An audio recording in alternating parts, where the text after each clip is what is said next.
कर्णवीर को अपने पिता से यही संस्कार मिले थे कि बेटियों को ज्यादा पढ़ाने से यह बिगड़ जाती है और परिवार का नाम खराब करती थी। वही बेटा हमारे वंश को आगे बढ़ाता है और परिवार की इज्जत में चार चांद लगाता है। इस तरह की भावना और सोच उन्होंने पहले से ही बना कर रखी थी। कर्णवीर के दो बच्चे हैं, एक बेटा और एक बेटी। बेटे का नाम आकाश था और बेटी का नाम खुशी है। आकाश का माध्यमिक परीक्षा सिर पर है। आकाश के लिए कार्य जहाँ हमें खोलने से पहले ही सभी चीजें उपलब्ध करा देता है, वही खुशी को उसके लिए काफी जिद्दोजहद करनी पड़ती है। आकाश को अपने पिताजी से मोबाइल फोन लेने गया था, जिसका वह उपयोग से ज्यादा दुरुपयोग करता था। इधर खुशी किसी तरह लड़ झगड़ कर अपने बीएससी पूरा कर लेती है। इसके लिए उसके पिताजी से कितनी लड़ाई झगड़ा करना पड़ेगा, यह बात तो नहीं जानती और वक्त इसमें चलता है। पिताजी ने तो आगे की पढ़ाई के लिए मना कर दिया था, लेकिन किसी तरह पढ़ गई। उसने बेटे को एडमिशन ले लिया था। आकाश अपना सारा समय खेल में बिताता था और पिताजी के सामने भी मोबाइल फोन पर गेम खेलता रहता और सोशल मीडिया पर दोस्तों के साथ चैटिंग करता रहता। बिन बोले ही पिताजी ने उसे 2,000 रुपये दे दिए और आश्वासन देते हुए बोले कि तुम्हें अगर और जरूरत हो तो मांग लेना, तुम मेरे इकलौते बेटे हो। तो यही मेरा परिवार की इज्जत को आगे बढ़ाना। किसी को पढ़ना अच्छा लगता है, उन्हें अपनी पढ़ाई से खुद को स्थापित करना चाहती है और अपने जीवन में कुछ बनना चाहती थी और अपनी उम्र पर कुछ देखना चाहती। किसी को अपने पिताजी से पैसे की से बोलने ही नहीं पड़ता था, बल्कि कई बार मांगने तक भी पैसे नहीं मिलते थे। हालांकि वह तो दिल से छुट्टी नहीं करती थी, उसे अपनी पढ़ाई पूरी करने के लिए अपने ही पिताजी से तोहफा लेना पड़ता था। कुछ दिन पर दिन अपनी पिताजी की वजह से बहुत परेशान रहने लगी। उसके सपने उसके पिताजी एक तरीके से कुचल रहे थे। बात बात में पिताजी उसे डांट दिया करते थे।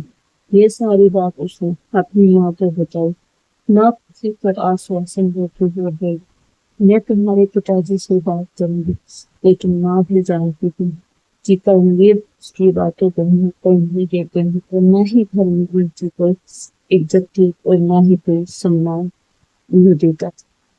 एक तरफ रणवीर अपने बेटे को करने देना नहीं चाहते थे और दूसरी तरफ जितने भी ऑनलाइन काम होते थे, जैसे गैस बुक कर, ऑनलाइन पैसे ट्रांसफर करना, सामान ऑर्डर करना इत्यादि, ये सभी काम वह अपने बेटे से करवाते। यह सिर्फ बेटे से पूछकर खुद करते थे और कहते थे ये कि मुझे ये समझ में नहीं आता है, जरा उसे पीछे ये बता दे। इस बीच उसे क्या पहले सेमेस्टर की परीक्षा आ गई थी, जिसकी वो बिल्कुल भी तैयारी नहीं कर पाई थी। पैसे नहीं मिलने के कारण वह किताबें लेने से वंचित हो गई थी। कर्नवीर ने उसे किताबों के लिए भी पैसे नहीं दिए थे। सहेली से जो नोट्स मांगे थे, वो स्कूल से उसने पढ़ाई की थी और वहीं से जो पढ़ाई होती है परीक्षा की तैयारी की थी। आज फसल की परीक्षा की जो नोट्स थे, उसी से जो तैयारी हुई थी, उसी में इसी से वह परीक्षा किसी तरह दे तो दी, लेकिन परीक्षा के बाद उसका चेहरा पूरी तरह से उतरा हुआ था। कर्नवीर और सुघरा माँ देखकर बोली, क्या हुआ? क्योंकि कर्नवीर का चेहरा लाल और खुशी का चेहरा उतरा हुआ था। माँ खुशी से पूछने लगी, क्या हुआ बेटा, क्या तुमने परीक्षा नहीं दी? कुसुम खुद को मुझसे रोक नहीं सकी और रोते रोते बोली, माँ मैंने परीक्षा तो दी, लेकिन सभी प्रश्नों को हल नहीं कर पाई। इतनी ही तरह चिल्ला उठा, मैं भी तो पहले ही बोलता था कि ये सब तुम्हारे बस की बात नहीं। इसीलिए रोते हुए जवाब दिया, आपने तब मुझे आगे बढ़ने दिया, आपने मेरे से मुझे पीछे भी धकेला है। काश आप मुझे किताबों के पैसे दे देते तो शायद आज मैं अच्छे से परीक्षा दे पाती। आपने जितना सहयोग आकाश को दिया, उसका 1/3 भी सहयोग मेरे साथ करती तो शायद मैं और कहीं होती आज। लेकिन मैं तो सिर्फ लड़की हूँ।